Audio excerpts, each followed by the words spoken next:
case dulu deh. Bayangkan misalnya, bayangkan teman-teman semua ada di kepanitiaan besar. Ini masih kurang besar nih. Saya maunya di UNIF. Panitia apa ya? Panitia UNIF acara besar biasanya itu mental health week. Jadi dalam sepekan itu ada rangkaian agenda, ada divisi pupdok, divisi acara. Mungkin teman-teman juga pada saat di SMA pasti pernah merasakan ketika di OSIS ada sekretaris, ada ketua. Tapi ternyata divisi pupdoknya share jadwal yang versi lama. Mungkin misalnya tanggal 9, ternyata di versi lamanya tanggal 8. Atau misalnya dia versi lamanya di jam 10, ternyata yang versi barunya jam 11. Nah, peserta datang ternyata lebih cepat, jam 9. Di versi barunya ternyata jam 10. Panik nggak? Panik dong. Ya, jadi kondisi di mana hal tersebut terjadi karena komunikasi yang kurang, tentunya. Kerja sama tim tidak ada. Maka dari itu perlu adanya dengan kerja sama tim. Jadi saya coba akan membahas sedikit tentang bagaimana kerja sama tim ini efektif. Dari presentasi ini akan mengeksplorasi elemen-elemen di mana kerja tim berfokus pada definisinya, peran penting, faktor-faktor, dan hambatan-hambatan apa saja yang misalnya teman-teman nanti kerjakan ketika kerja sama tim ini dilakukan. Oke. Nah, selanjutnya bisa nggak di play ini, Kak Devina?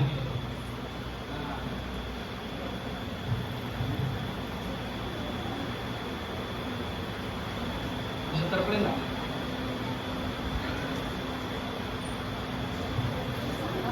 Atau dari PPT saya aja supaya bagus.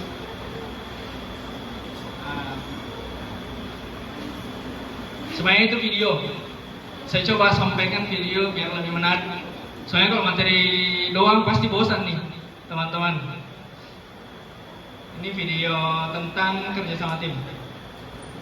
Oh, di PDF-in ya, Kak? Yang saya kirim saja di kita. Atau di Nyoman ya. PPT-nya saja Nyoman yang ditampilkan yang kemarin. Soalnya ada video yang tidak bisa terputar. Misalnya itu kekurangannya Google Spreadsheet. Nah, ini aplikasi Google Spreadsheet yang dipakai kakak-kakaknya. Saya kurang untuk pemutaran video. Oke. Sebelumnya mungkin diatur dulu. Ada yang pernah masuk kegiatan kepanitiaan sebelumnya? Raise hand. 1, 2, 3, 4, 5. Oh, kurang nih. Dari berapa nih? Dari berapa kakak-kakak panitia? 24. Oh, 24. Hanya 10. Karena salah yang tadi yang angkat tangan. Jadi, ke-14 orangnya bagaimana? Nah, waktunya ini. Hari ini mau mentak. Ketika misalnya di SMA belum merasa bahwa belum Pak jadi apa-apa ini. Sedikit temanku. Tidak ada yang tahu, tidak ada yang kenal. Di sini nih waktunya. Kapan lagi? Sebelum kita menyesal. Jangan sampai menyesal di akhir-akhir bilang, nah tinggal semua temanku lulus semua nih. Jangan sampai seperti itu. Karena ada beberapa momen di mana ketika tidak saling kenal dalam artian kita gabung organisasi, kenalan sama satu sama lain ternyata dia suka menyendiri, tidak mau bersosialisasi. Walaupun kalau misalnya teman-teman pasti tahu istilah introvert, extrovert. Nah, sebenarnya introvert sama extrovert itu disugestinya teman-teman. Bagaimana sugestinya teman-teman membawa kepribadian teman-teman. Kalau introvert kepada teman-teman mungkin lebih menutup diri, tapi saran saya introvert di psikologi jangan. Sayang sekali komunikasinya teman-teman kurang, dapat relasinya kurang. Jangan. Saya sarankan jangan. Usahakan untuk tetap mengeluarkan energi, walaupun terkuras misalnya pulang di kos, wah capekku. Biasanya orang introvert begitu. Saya bertemu orang banyak begini, pasti energinya terkuras sekali. Silakan beradaptasi istilahnya. Saya sarankan untuk tidak diam-diam saja. Silakan untuk berkreasi sebisa semaksimal mungkinnya. Teman-teman nanti di sepanjang baru semester 1 tuh. Nah, sepanjang semester kedepannya seperti itu. Karena itu yang saya pelajari sih dari awal. Mungkin COVID, saya kan angkatan COVID. Nah, kalau misalnya teman-teman masih ingat COVID di tahun 2020, saya masuk di situ. Bayangkan COVID, tidak kenal satu sama lain, lihat layar saja berjam-jam. Apa yang mau didapat begitu? Nah, kenalan pun di telepon atau di chat saja, di WA, di grup. Nah, tidak asik menurut saya, karena lebih asiknya bersosialisasi. Seperti itu. Lebih dapat, artinya lebih pengalamannya lebih oke lah dibanding kita melalui Zoom saja, baku lihat dia, baku tatap. Akhirnya lah apa? Pas pertama masuk di tahun 2022, saya masuk, kayak halo, kayak orang kayak maba, padahal ada ini maba yang baru juga 2 tahun lagi di bawahnya. Jadi istilahnya poinnya jangan sampai menyesal baru nanti jangkir lagi. Jadi kenapa gak baru sekarang mau join misalnya kepanitiaan, organisasi, atau misalnya kenal-kenalan sama yang lain, di luar pun sama. Nah, jangan sampai penyesalan baru nanti datang terlambat di kitanya tuh. Jadi usahakan berikan artinya perubahan, karena setiap jenjang hidup tak itu pasti ada yang ingin dicapai. Siapa tidak mau sukses? Siapa yang tidak mau senangkan orang tuanya? Tidak ada. Semua itu pasti tujuannya tuh. Jadi ya intermezzo lah. Sudah enggak? Oke. Intermezzo lain apa ya? Di Saispor. Saya di Saispor itu dari tahun kedua. Ini wajahnya apa? TC berapa nih? Ini TC 14. Sebelum ini saya masuk TC 13. TC 13 itu sudah angkatannya siapa yang kenal ini? 22.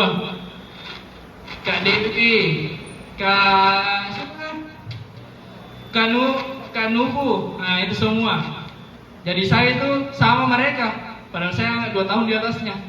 Nah, kenapa saya terlambat? Saya di hari itu, ini tadi saya sampaikan, jangan sampai saya menyesal tidak dapat ke relasi. Pada akhirnya saya turunkan ego, walaupun saya ini seniornya mereka loh. Saya join di TC-nya mereka. Saya angkatan 20 tapi TC-nya mereka itu angkatan 22. Kenapa tidak? Karena after kuliah ini, kalian itu akan mulai dari nol. Seniornya, juniornya, itu mulai dari nol semua. Bisa jadi junior tak lebih sukses daripada kita, bisa jadi. Kita butuh relasi seperti itu setelah kuliah. Itu yang saya dapat. Maka dari itu jangan malu-malu. Jaki bilang kalau tidak ada teman tak, kalau tidak ada teman tak berarti kitanya tuh yang harus mengimprove diri tak. Seperti itu, jangan malu-malu. Jadi saya bahkan harusnya TC 11, tapi saya masuk di TC 13. Kenapa tidak? Kenapa malu? Kenapa mesti malu? Tidak. Saya join mereka karena saya bergabung sama mereka. Sampai hari ini pun mereka kenal saya. Saya dipanggil materi sekarang itu begitu. Jadi usahakan improve dirinya teman-teman. Sudah bisa di play nggak?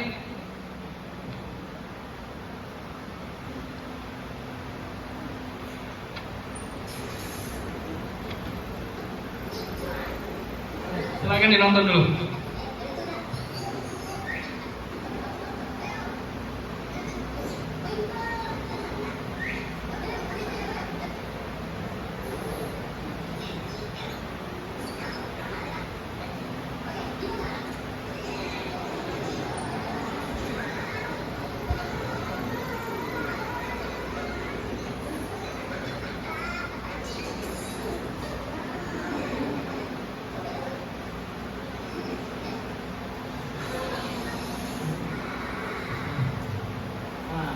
Oke, dari video di atas, walaupun singkat ya, kira-kira ada insek tertentu nggak untuk timur dari teman-teman? Ada yang berani? Raise hand dulu sebelum saya tunjuk. Ada yang bisa sampaikan insight-nya apa sih yang di dalam video itu, kerjasama seperti apa sih yang diinginkan? Ada yang bisa?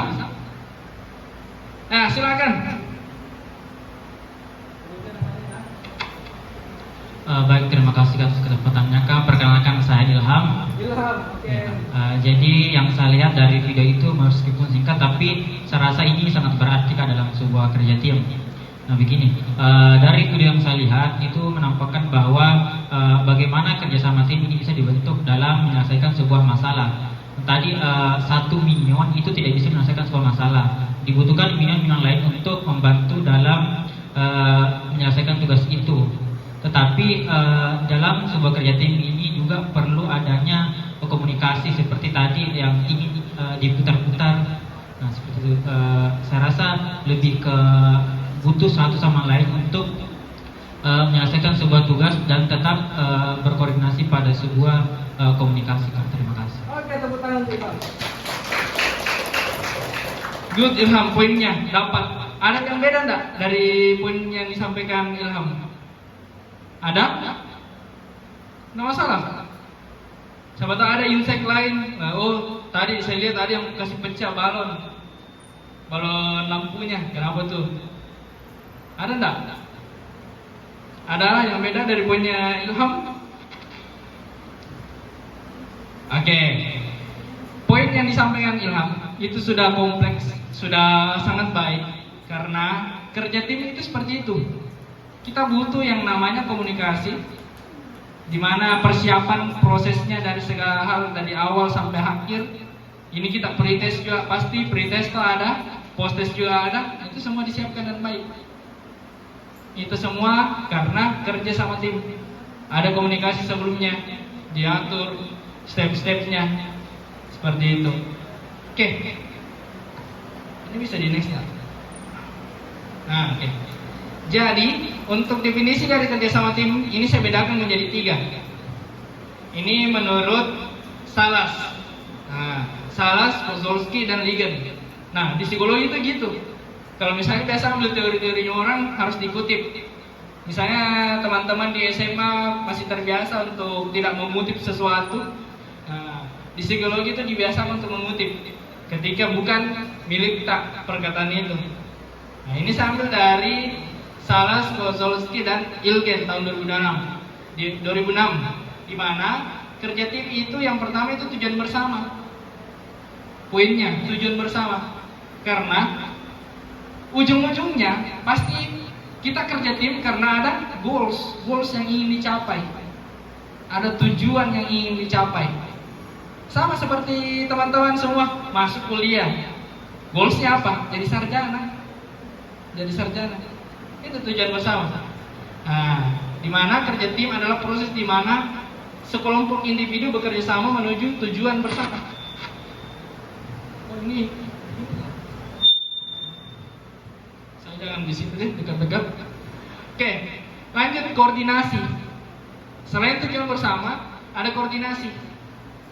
Jadi tidak hanya kita bentuk panitia, bentuk dong panitia TC berapa? 16 ya? 16 sudah. Apakah tidak ada hal yang ingin dikerjakan dalam?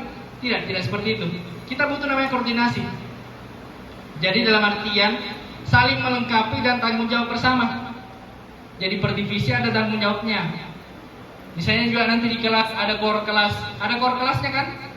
Nah, biasanya core kelas itu dulu kami biasa ada tim core kelas, ada juga sekretaris kelas, bendahara itu dulu.